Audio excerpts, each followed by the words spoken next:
수많은 회사 가운데 좋은 회사를 찾는 일은 수많은 사과 가운데 달고 맛있는 사과를 찾는 일과 비슷합니다.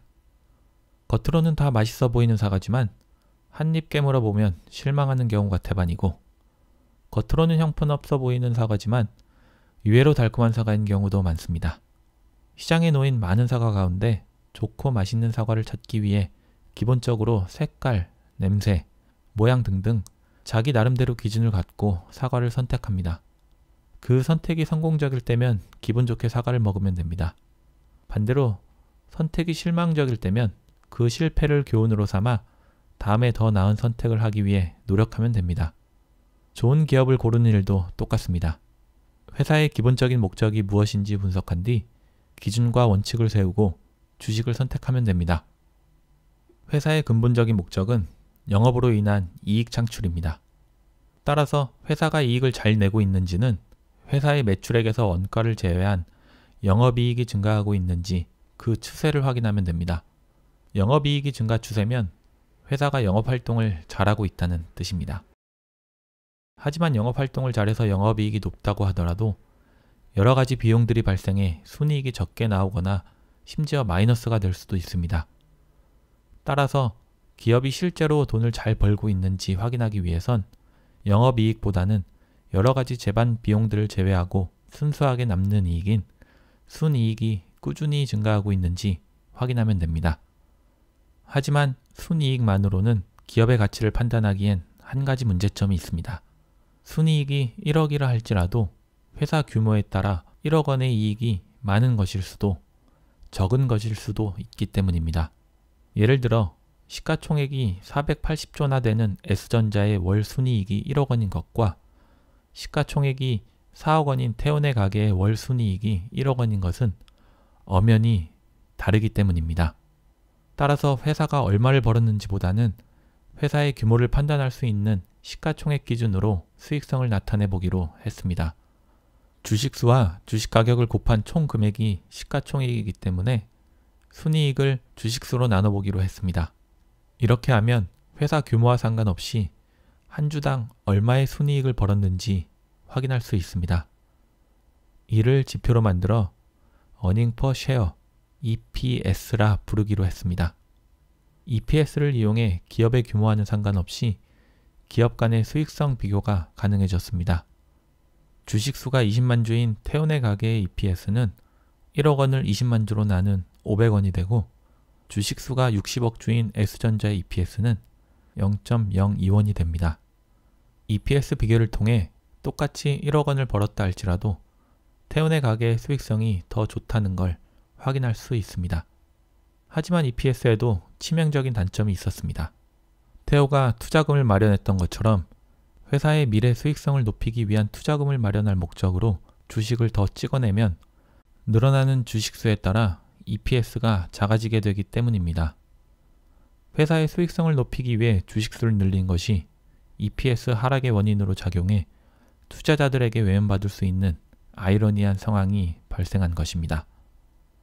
이러한 이유에서 회사의 수익성을 시가총액이 아닌 회사의 자산 규모에 따라 얼마만큼의 이익을 벌었는지 비율로 나타내 보기로 했습니다.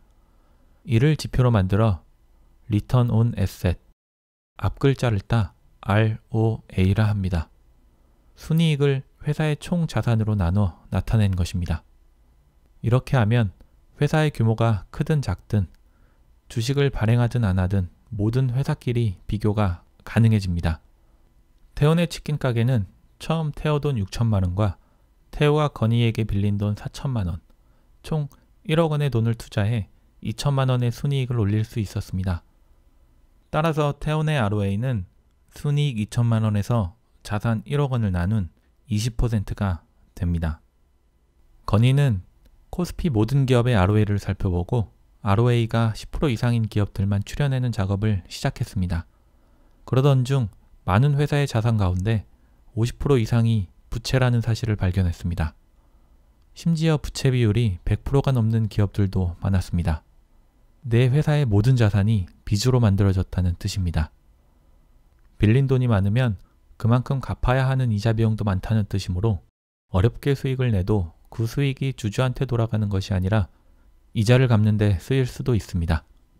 이러한 이유로 건희는 회사의 자산 가운데 부채를 뺀 순수한 자기 자본으로 회사가 얼마의 수익을 벌어들이는지 살펴보기로 했습니다. 이를 회사의 자산에서 빚을 제외한 순수한 자기 자본으로 얼마를 벌고 있는지 나타낸다 하여 Return on Equity ROE라 합니다. 태원의 가게의 ROE는 순이익 2천만 원을 자산 1억 원에서 건희돈 4천만 원을 제외한 태호돈 6천만 원으로 나눠 33%가 됩니다. 건희는 ROE가 15% 이상 되는 기업 50개를 찾아냈습니다. 기본적으로 ROE가 15% 이상 꾸준한 기업이 좋은 기업으로 인식되기 때문입니다. 이를 모두 자기 자본으로 꾸준한 수익을 내고 있는 기업들이나 주가는 저마다 달랐습니다. 따라서 건희는 기업의 수익이 주가에 어떻게 영향을 미치고 있는지 이 둘의 상관관계를 알고 싶어 했습니다. 이 역시 지표가 존재했습니다. 주식의 현재 가격과 수익의 상관관계를 비율로 나타낸 Price Earning Ratio PER이 그것이었습니다. 어떤 기업의 PER이 10이라면 현재 주식 가격이 주당 순이익의 10배로 거래되고 있다는 뜻입니다. 쉽게 말해 시가총액이 1억 원짜리 회사를 사기 위해 PER이 5인 기업은 1억 원의 5배인 5억 원이 필요하고 PER이 10인 기업은 1억 원의 10배인 10억 원이 필요하다는 이야기입니다. 누구도 1억 원짜리 회사를 비싼 돈을 주고 사고 싶지 않기 때문에 PER은 낮을수록 좋습니다. 건희는 PER을 이용해 같은 업종의 기업 가운데서도 PER이 낮은 괜찮은 기업들을 선별할 수 있었습니다. PER 역시 단점이 존재했습니다. PER이 주가와 수익 간의 상관관계를 나타낸 지표이기 때문에 계절에 따라 경기를 많이 타고 이익이 들쭉날쭉한 회사들의 경우엔 PER로 회사를 평가하기에 무리가 있었습니다. 따라서 기업의 주가가 한 주당 순이익의 몇 배로 거래되고 있는지 나타내는 PER과 함께 순자산의 몇 배로 거래되고 있는지를 나타내는 Price Book Value Ratio PBR을 함께 파악하면 경기와 상관없이 모든 회사들의 가치를 평가할 수 있습니다.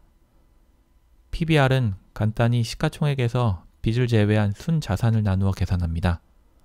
태원의 회사의 시가총액이 4억 원이고 순자산이 2억 원이라면 PBR은 2배가 되며 현재 주가가 순자산의 2배로 거래되고 있다는 것입니다.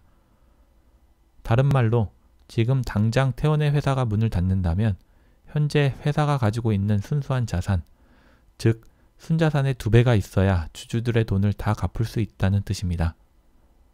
반대로 주가가 하락하며 시가총액이 1억 원이 되면 PBR도 0.5배로 내려가게 됩니다. 지금 당장 문을 닫아도 순자산의 절반으로 주주들의 돈을 다 갚고도 돈이 남는다는 뜻입니다. 숫자가 낮을수록 회사 가치인 시가총액 대비 주식 가격이 낮게 평가되고 있음을 나타내며 보통 1 이하인 기업들을 안전마진을 가진 기업으로 보고 선호하는 편입니다. 이 밖에도 수많은 지표가 있으나 건희는 ROA, ROE, PER, PBR 등의 지표만을 가지고 자기 나름대로 기준을 설정한 뒤 한국 화장품 주식을 매수한 것입니다. 하지만 주가는 생각처럼 움직이질 않았고 건희는 지금도 주가가 오를 때까지 존엄하게 버티고 있습니다.